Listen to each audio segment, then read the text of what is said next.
Baik, Bismillahirrahmanirrahim. Assalamualaikum warahmatullahi wabarakatuh. Yang saya hormati Bapak Dr. Mampan Derajat MAG selaku dosen mata kuliah di Ekonomi Pendidikan. Perkenalkan, saya Nadiatul Rahmah Hafifah. Pada kesempatan kali ini izin untuk membahas materi tentang pendidikan sebagai investasi SDM atau sumber daya manusia. Pendidikan adalah investasi jangka panjang yang memberikan keuntungan berlipat ganda, seperti halnya menanam benih. Pendidikan pun menanamkan pengetahuan dan keterampilan yang akan tumbuh seiring berjalannya waktu. Investasi di bidang pendidikan bukan hanya sekedar meningkatkan taraf hidup individu, tetapi juga mendorong pertumbuhan ekonomi dan kemajuan suatu negara. Baik atau tidaknya suatu negara ditentukan oleh pendidikan negara tersebut. Untuk memperbaiki kualitas suatu negara, maka salah satu langkah strategisnya yaitu melalui pendidikan. Melalui pendidikan ini akan memiliki individu-individu yang berkualitas yang akan mengelola negara tersebut. Berkualitasnya individu tentu sangat berpengaruh terhadap sistem pemerintahan. Begitu juga sebaliknya, rendahnya kualitas individu akan melahirkan kualitas pemerintahan yang rendah, bahkan bisa juga berdampak buruk. Faktor dari itu semua adalah tergantung bagaimana pendidikan dalam daerah atau negara tersebut diterapkan. Maka pada kesempatan kali ini kita akan membahas lebih lanjut mengapa sih pendidikan itu penting sehingga dapat dikatakan sebagai investasi dan bagaimana kita dapat meningkatkan kualitas pendidikan di Indonesia. Menurut Sunariah, investasi yaitu penanaman modal untuk satu atau lebih aktiva yang dimiliki dan memiliki jangka waktu yang panjang dengan harapan mendapatkan laba di masa yang akan datang. Pendidikan sebagai investasi tidak hanya bagi pemerintah atau bangsa, tetapi juga individu peserta didik yang bersangkutan. Karena keuntungan diperoleh dari pendidikan dapat bersifat keuntungan pribadi ataupun keuntungan sosial. Kemudian investasi di bidang sumber daya manusia adalah sejumlah dana yang dikeluarkan dan kesempatan memperoleh penghasilan selama proses investasi. Investasi ini berperan dalam memacu pertumbuhan ekonomi. Investasi modal manusia melalui pendidikan di negara berkembang sangat diperlukan, walaupun investasi di bidang pendidikan merupakan investasi jangka panjang secara makro. Nah, tetapi manfaat dari investasi ini dapat dirasakan setelah puluhan tahun. Dalam arti investasi ini memang jangka panjang. Jadi memang namanya pendidikan, namanya investasi itu ada yang namanya ada jangka panjang, ada jangka pendek, menengah ataupun panjang. Nah, kriteria dari pendidikan sebagai investasi ini yaitu pendidikan sebagai investasi jangka yang panjang, karena mungkin ya prosesnya tidak instan ya untuk dapat hasil yang lebih maksimal terhadap dunia pendidikan dan terhadap sekitarnya ataupun terhadap negara itu sendiri. Di negara-negara maju bahkan pendidikan itu dipandang sebagai salah satu faktor yang paling utama sebagai investasi modal manusia, atau kita kenal sebagai human capital investment. Nah, perhatian pemerintahnya terhadap pembangunan pendidikan ini dilakukan secara sungguh-sungguh, sehingga berbagai sektor yang dibangun oleh pemerintah maju, termasuk di dalamnya adalah sektor pendidikan. Pendidikan ini menjadi suatu kepentingan yang fundamental yang harus dimiliki untuk memajukan atau memakmurkan suatu negara. Berhubung dengan tadi sudah dikatakan tentang human capital, di sini ada tentang teori ekonomi klasik yang digagas oleh Adam Smith, Wealth of Nation, bahwa human capital yang merupakan kemampuan dan kecakapan seseorang yang diperoleh melalui pendidikan ataupun diperoleh melalui belajar sendiri ataupun diperoleh melalui belajar sambil bekerja.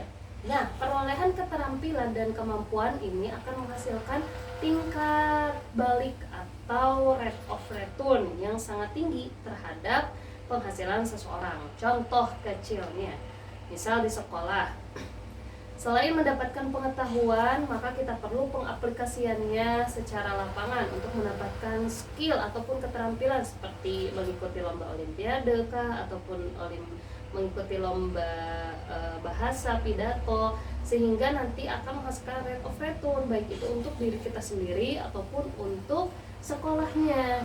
Selain dari itu, contoh lainnya misal di perkuliahan, tentunya ada salah satu program di perkuliahan yang namanya KKN ataupun kuliah kerja nyata, atau misal ada kegiatan-kegiatan relawan atau banyak juga kegiatan-kegiatan organisasi lainnya di perkuliahan seperti HIMA, himpunan mahasiswa, ataupun ormas, organisasi mahasiswa, organisasi masyarakat gitu yang dikelola khusus oleh mahasiswa. Nah, hal ini juga tentu sangat berpengaruh kepada rate of return terhadap masyarakat sekitar, baik itu bahkan juga bisa balik juga rate of return-nya terhadap perkuliahan ataupun kepada skill diri kita sendiri, baik itu mau skill keterampilan public speaking ataupun bersosialisasi bersama teman, berbaur ataupun kayak musyawarah, mengambil keputusan, itu juga kan akan sangat bermanfaat yang nanti justru akan rate of return banget gitu untuk kemajuan bangsa maupun negara. Bahkan tidak sedikit nih orang-orang yang memang orang-orang hebat yang lahir itu dari dunia pendidikan. Seperti contohnya Insinyur B.J. Habibie yang beliau itu lulusan Jerman, yang bahkan beliau ini ya merupakan penemu kereta api, juga tidak lepas dari peran penting negara Indonesia. Dan karena kepintarannya lah beliau diangkat menjadi Presiden ketiga Indonesia. Maka hal inilah mengapa jadi alasan gitu, mengapa sih pendidikan itu dianggap sebagai investasi sumber daya manusia gitu. Karena pendidikan itu sendiri gitu akan sangat berdampak sekali terhadap sumber daya manusia di suatu masyarakat ataupun di suatu negara gitu. Kemudian Schultz menyebutkan bahwa ada 7 karakteristik investasi pendidikan yang membedakan dengan investasi fisik dan sekaligus merupakan keterbatasannya. Yang mana yang satu, sumber daya modal manusia hasil dari pendidikan selalu melekat pada individu sehingga tidak dapat diperjualbelikan atau ditransfer ke pihak lain serta hanya dapat dimanfaatkan di tempat individu itu berada. Betul. Yang namanya pendidikan otomatis menerima transferan pengetahuan dan yang bisa dimanfaatkan oleh dimanfaatkan dari modal manusia itu dari pendidikan itu ya hanya manusianya itu dengan orang sekitar. Jadi ketika kita memiliki pendidikan, memiliki ilmu pengetahuan, memiliki keterampilan, tentunya kita tuh menyebar pengetahuan kita, mengamalkan pengetahuan kita kepada sekitarnya. Maka yang dapat merasakan hasil dari pendidikan itu sebagai investasi SDM itu ya diri pribadinya, individunya dengan sekitarnya seperti itu. Mungkin ada nanti di jangka yang lebih besarnya lagi, di globalnya lagi, bisa jadi ketika kita sudah mentransfer ilmu kita, pengetahuan kita, bisa jadi ilmu yang kita transfer kepada orang-orang itu akan bermanfaat menyebar di seluruh titik-titik daerah di luar jangkauan kita. Kemudian yang kedua, untuk memperoleh keuntungan atau nilai balik dari investasi pendidikan, individu yang bersangkutan harus aktif sendiri. Ini sudah tentu dipastikan. Seperti halnya ada yang dikatakan bahwa jika ilmu tanpa amal itu sombong, tapi kalau amal tanpa ilmu itu bohong. Ya itu. Jadi meskipun kita punya pengetahuan, tetapi jika kita tidak mentransferkan ilmu kita, maka itu hanya akan sia-sia belaka. Makanya untuk memperoleh keuntungan atau rate of return daripada investasi pendidikan, tentu yang bersangkutan tuh harus aktif, baik itu dalam segi mengasah keterampilan, mengasah skillnya, ataupun ikut-ikut untuk menambah pengetahuan guna untuk ditransfer kembali kepada halayak ramai. Jangan hanya mau menerima pengetahuan saja, jangan hanya mau mengasah skill saja, akan tetapi tidak diamalkan ya itu akan sia-sia belaka. Kemudian yang ketiga, lama waktu memanfaatkan sumber daya modal manusia terbatas kepada usia hidup yang bersangkutan. Betul, karena yang namanya manusia itu ya pasti ada batas hidupnya, yaitu kullu nafsin dha'iqatul maut, bahwa setiap yang bernafas itu pasti akan menghembuskan nafas terakhirnya. Maka lama waktu memanfaatkan sumber daya modal manusia itu terbatas, sehingga diadakanlah pengelolaan sumber daya manusia, jadi tidak setak gitu di tengah, setak di orang itu tersebut gitu. Jadi ada penyebaran pengetahuan ke yang lainnya. Kemudian yang keempat, seseorang harus aktif kontribusi dalam investasi pendidikan, paling tidak menginvestasikan waktunya untuk mengandung biaya kesempatan. Ya, ini juga berhubungan dengan yang tadi ya, individu yang bersangkutan harus aktif sendiri gitu. Jadi untuk mengelola waktunya sehingga dapat berkontribusi dalam investasi pendidikan, khususnya untuk diri sendiri, masyarakat, bahkan juga bisa ke khalayak ramai. Kemudian yang kelima, akan lebih efisien investasi pendidikan dilakukan pada usia muda. Banyak sekarang di dunia pendidikan, bahkan di guru-guru yang diangkat itu banyak yang diambil dari usia-usia muda gitu. Bahkan nggak cuma di hanya dunia pendidikan, di dunia pabrik, karyawan itu sekarang lebih banyak merekrut karyawan itu yang dibatas minimal gitu. Umurnya itu dibatas, kayak misal hanya sampai 20 tahun saja. Jadi lulusan dari SMA itu bisa langsung kerja, tetapi dibatas tidak bisa lebih dari 20 tahun ataupun bahkan 25 tahun.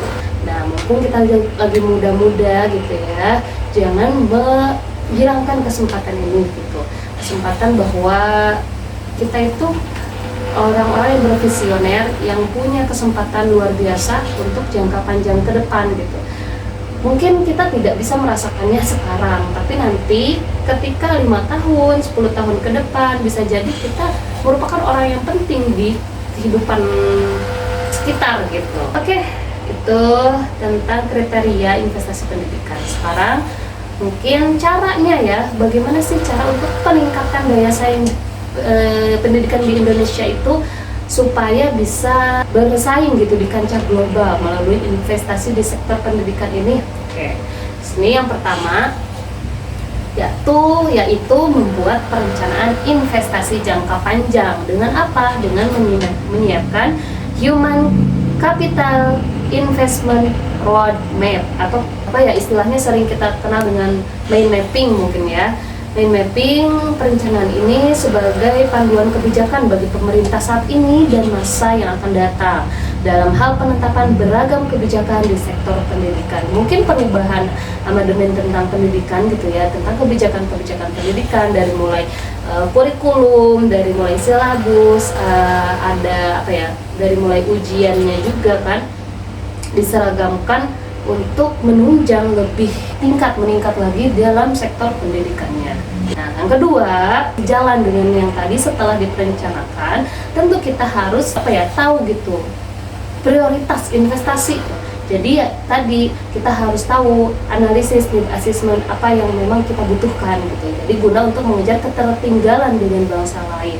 Jadi evaluasi bisa misal kita ke negara tetangga melihat bagaimana perjalanan pendidikan di negara tetangga kita atau bahkan di negara yang memang lebih maju di dalam sektor pendidikannya. Nah, kita bisa tiru, amati, dan juga modifikasi dari pendidikan di tetangga kita, di negara tetangga kita. Kemudian yang ketiga, optimalisasi keterserapan anggaran pendidikan untuk perluasan akses dan perbaikan sistem pendidikan secara berkelanjutan, khususnya pada institusi perguruan tinggi dan pendidikan vokasional. Jadi mungkin dioptimalkan lagi tentang anggaran pendidikan, baik itu tentang beasiswanya ataupun tentang anggaran apapun, itu lebih dikelola lagi. Kemudian yang keempat, meningkatkan akses terhadap teknologi dari negara-negara maju dan memastikan ketersediaan layanan pendukung untuk penelitian, pengembangan, dan pemanfaatan teknologi melalui institusi pendidikan.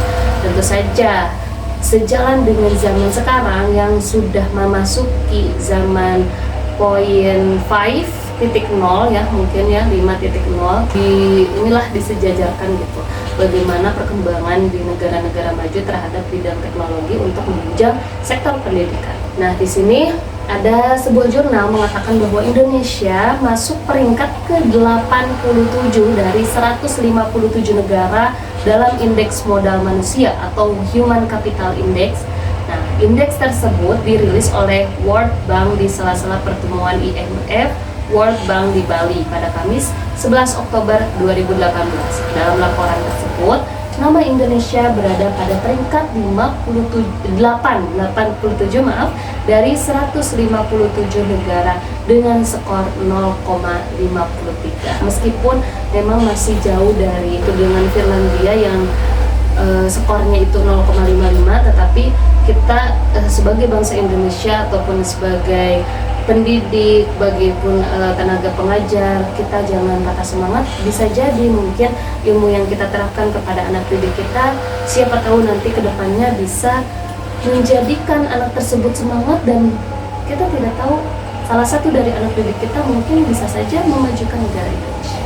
Terakhir, sebelum penutup, saya akan mengatakan bahwa pengembangan sumber daya manusia melalui pendidikan ini menyokong secara langsung terhadap pertumbuhan ekonomi, sudah jelas. Dan karenanya pengeluaran untuk pendidikan harus dipandang sebagai investasi yang produktif dan tidak semata-mata dilihat sebagai suatu yang konsumtif tanpa manfaat balikannya yang jelas atau rate of return. Sekian mungkin dari saya penjelasan tentang bahwa pendidikan itu sebagai investasi sumber daya manusia. Kurang lebihnya mohon maaf. Assalamualaikum warahmatullahi wabarakatuh.